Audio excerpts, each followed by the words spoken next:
I had no expectations going into this movie, but I gotta say, I was really entertained by it. Magic Mike's Last Dance. Mike heads to London with a wealthy socialite who lures him with an offer he can't refuse. I'm just gonna cut to the chase with this movie. I really liked it, and I had no expectations going into it. Hell, I didn't even really watch any of the trailers. For those of you who are fans of the Magic Mike franchise, I think you're really gonna love this movie. For those of you who are going into it blind like myself, I actually still think there is enjoyment in this one for you. Even if you go and just marvel at the amazing dancing that goes on in this movie, what these people can pull off, I think that is enough for you to have some fun with this. So I think that's where this movie is at its best, when it showcases its choreographic talent, which makes a lot of sense, right? Channing Tatum is no stranger to these kinds of movies. Of course, he is in his bag. However, there's plenty of talent in this film to go around. There are a dozen other of really talented dancers just like Channing Tatum in this film, and the movie does a really great job of kind of revolving around that notion. I mean, it's honestly amazing what these guys can do. I found myself marveling at the fact that none of them pulled any muscles in the middle of filming or in the middle of some of these shots. Hell, maybe they had a lot of injuries, because it's really quite something. Things that you couldn't imagine the human body doing, they managed to pull off in this movie, and honestly, for an experience like this, I think that's the biggest compliment I can give to it, is I marveled at it. And along those same lines, I gotta give this movie mad props for being entertaining as hell. There wasn't very many points in this film where I was really all that bored. I was actually kind of worried going into this movie at the fact that it was close to 2 hours. I thought it was going to drag on a little bit, but I never really had that in my experience. I always found myself being engaged, even though the story at all of its points wasn't really all that great. The movie found a way to capture and hold my attention, make me laugh at quite a few points, and just marvel at what was happening on screen. Even if I didn't buy into everything, even though everything didn't always make sense, it was still plenty of fun, and it was really engaging. And if you're going into the movie just for that purpose alone, this is going to satiate you, and that's all that really matters. Now, having said that, this movie isn't going to win any Oscars or anything like that, which is okay. Not every movie is going to be like that. But in that vein, I think where this movie falls short is in some of the storytelling that it's trying to convey. There are sometimes contradictions. There are sometimes choices that are made that always don't make a lot of sense. There are some very vague explanations. But out of all that, where the movie falls flat the most is the idea of it telling us one thing,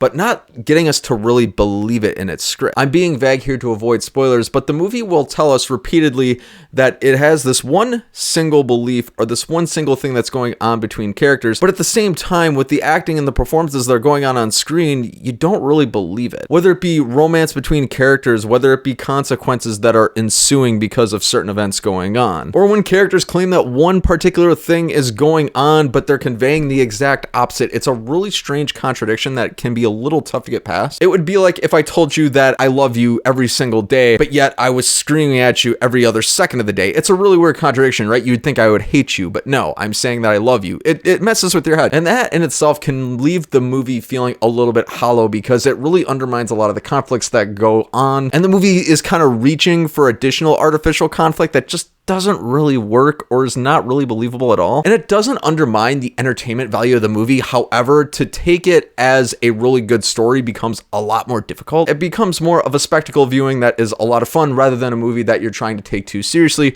which is okay. Like I said, not every movie is going to be a filmmaking masterpiece. Some things are there to just entertain you, and that's exactly what Magic Mike The Last Dance does. Or Magic Mike's Last Dance. I keep confusing those two titles, but you get what I mean. And another thing I think that harms this movie, I think it has an identity crisis. It doesn't quite know what it wants to be. To me personally, by the time the movie wraps up, I think it is a love letter to dance. But at some points, it tries to tell us that it's a love story. At other points, it tries to tell us that it's a story of feminism and culture. At other times, it tells us that it is a story of artists fulfilling their dreams. It feels like it's trying to take a stab at being 5 different things to the point it doesn't know what it wants, which really does hurt the experience. It's like hitting a moving target, right? It lacks focus in that regard, and you can't really quite commit to one thing because it'll change its mind in the next scene. The movie just lacks focus in that way. However, going along those lines, I will say that I do appreciate this movie's idea of taking Magic Mike and turning this into more of an artistic endeavor for him. I have not seen the preceding 2 Magic Mike films, so I cannot speak to the rest of the franchise. However, I really appreciate that it takes this male dancer's idea, his psyche, and turns it into something creative, something artistic, something that is part of everybody's enjoyment. I think it's a really good collective experience in that way. This guy is an artist. He wants to make art for the world, for other people to enjoy, to have and feel something in his soul. And that's really cool. It gives you something to support in that way. It gives you something to root for. And I think that's what really adds to the entertainment value. And when it ties into the amazing choreography that this movie has, it just gets you really pumped because you can see him either succeeding, rising, falling, or otherwise. And although the movie does lack focus on that at sometimes, the presence is there and it's enough for you to kind of chew on, at least for a little bit. Friends, in the end, I'm gonna have to give Magic Mike's Last Dance a 7 out of 10. I really enjoyed this movie and I am really surprised by it. This movie isn't meant to be made to win a ton of awards, it lacks focus, but the overall feeling I get from it is what makes it a good movie, and that's what movies are. They are experiential events. If it makes you feel happy, it's all that matters. Friends, thank you so much for watching another movie review. If you like this or thought it was helpful, I'd be honored if you consider clicking the like button, clicking these end cards up above, or the links down in the description below for your viewing pleasure. Once again, I've been Bryson. Until next time, have a great day.